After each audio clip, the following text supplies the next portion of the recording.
Just before the video starts, thank you to Don't Clone Me Bro and BoJack Off 1. I'm still working on that song. I'm working on it right now. And also, yes, Karagango. Your name is hard. I'm still working on it. I'm just trying to figure out how to get this video organized in a way that's easy to explain and understand, because we know that some of the divers out there are kinda monkeys. But I really appreciate your guys' super thanks, and I'll be getting right to the video.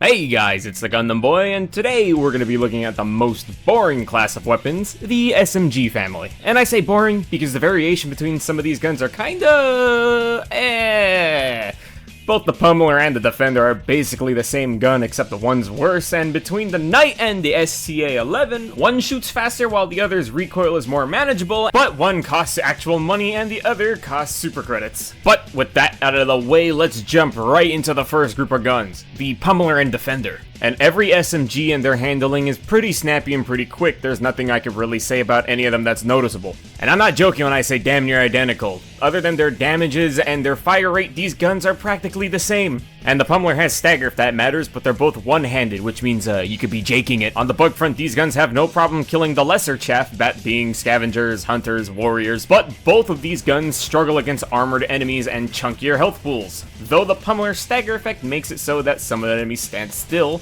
but you have to sustain that fire for it to work and aim for a weak point. So things like hive guards, bile spewers, specifically the armored variant, and a bunch of brood commanders can be very problematic for this gun, so it's time to either— fuck it, I'm using the Senator! I think I found a gun that I hate more than the Breaker Spray and Pray, because this is— I'm not shooting this guy for this long.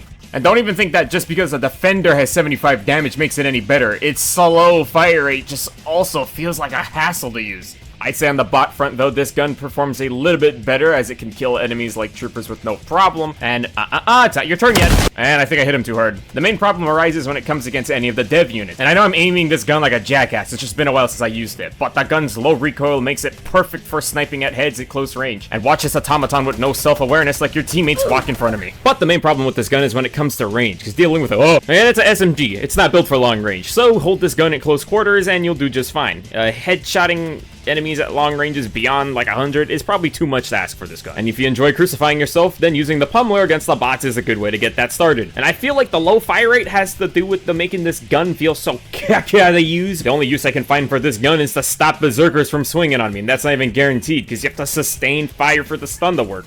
But the overall handling of this gun is pretty much the same as the Defender. There's not too much to say on it, other than the fact that it staggers enemies, but that's whatever. But I am glad to say on the Illuminate front, it is great at killing boatless, and it's probably one of the few places where I find myself using the SMG the most. But I do find that the slow fire rate of the Defender does make it so that they often push you back. It's not really a weapon that can push forward. And in situations where there's a large amount of boatless swarming you, it can be kinda stressful to try and pick them all off. And it does have enough damage and an ammo to kill something like an elevated one, but it still feels pretty slow. And the Pummeler does a great job at holding overseers and elevated ones still while you mow them down with this gun, but in combat situations where it's really hectic, I don't know if you can do this too often. Both of these guns need an update because, man, they feel like they're lacking in terms of how the other guns handle. If you're playing on difficulties around 6, it's probably gonna be fine, but if you start climbing things where there's heavier enemies and the higher difficulties like 8 and up, it's gonna lack a lot. Next up, we have the Knight and the STA-11, which I'm gonna be real with you.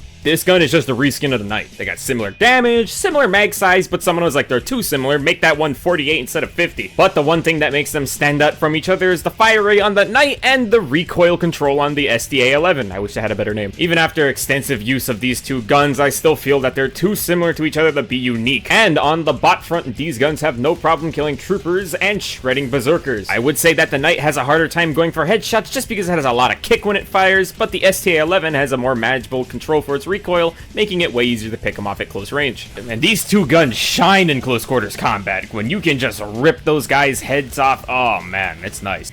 And these two guns on the bug front also have no problem taking down the lesser chaff until you get up to the same thing as armored bile spears and brood commanders and hive guards. The Knight and the STA-11 are actually my favorite weapons to use on the Illuminate front, especially for picking off the voteless. And the fact that these guns fire so fast means that its time to kill is much smaller than something like the Defender or the Pummeler. But against the Overseers and the elevated ones, these things can shred the armor off pretty quickly, but you have to reload this gun a lot against these guys. The only difference between these two guns is one you can get for free in the superstore if you have enough super credits, and there you have to use your wallet. But they both can be bought with money. And lastly, we have the Reprimand, which is one of the goofiest fucking guns to ever be introduced into this game. Oh, a medium pen SMG? Sounds like a great idea. So, firing this... Hold on, did I see that right? Let's try it again.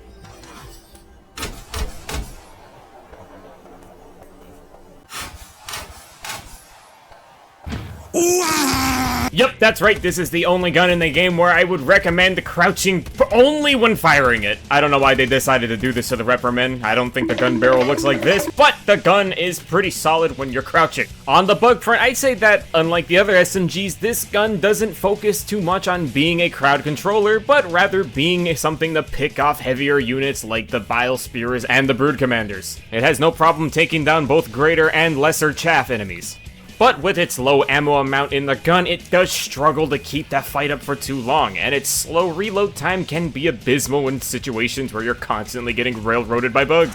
The defense is open. Looks like the automatons are lacking, and oh, look at that! The hunter scored! I'm sorry. On the bots, it murks them all with ease. The only enemy that I can see it being a real problem is the heavy dev. With its big blocky shield and this gun's random spray of fire, it could be kinda hard to land consistent shots to get good kills on them. But at close range, expect both lesser and greater chaff enemies to be completely popped. Just try not to aim this gun while you're standing upright. That's when I feel like it's the hardest to aim. I have mixed emotions about the Reprimand on the bot front, because 1, it's great at close range, but 2, its bullets go around enemies at close range. I heard some people say the solution is to fire it in ones, but it doesn't matter when the bullet still doesn't track where the red dot is. It doesn't have anything to do with the rest of the video, but I think it's funny you can shoot down the gunchips with this Reprimand. Look at him go. Lastly, we have the Illuminate, and let me just say, the Reprimand is solid when it lands its shots against Overseers and elevated ones. And since these guys love to get into close range, this gun really has no problem just popping their heads. Like, it's pretty solid on its damage. But against the voteless, I'd say that this gun is no crowd control monster because it runs out of ammo pretty quickly, and you gotta reload this slow-ass gun. And when it comes against the elevated ones, it's not a long-range kind of gun for dealing with them. You gotta get close to kill these dudes, because that spread that you seen earlier is horrendous. But when they get in close range, this gun can do some solid work. This is the only gun where you can gamble whether your bullets will land a hit or not. And if you're ever in a need-to situation, you can actually shoot the Harvester in that leg joint to take them down, which I thought was pretty fun to do. But that's the end of my video. Let me know what you guys thought in the comments. Was I too harsh on these SMGs? Are they not boring? Or was I fully justified? And if there's things that you guys would like to see in the SMG category, leave it in the comments down below because we could use some more guns.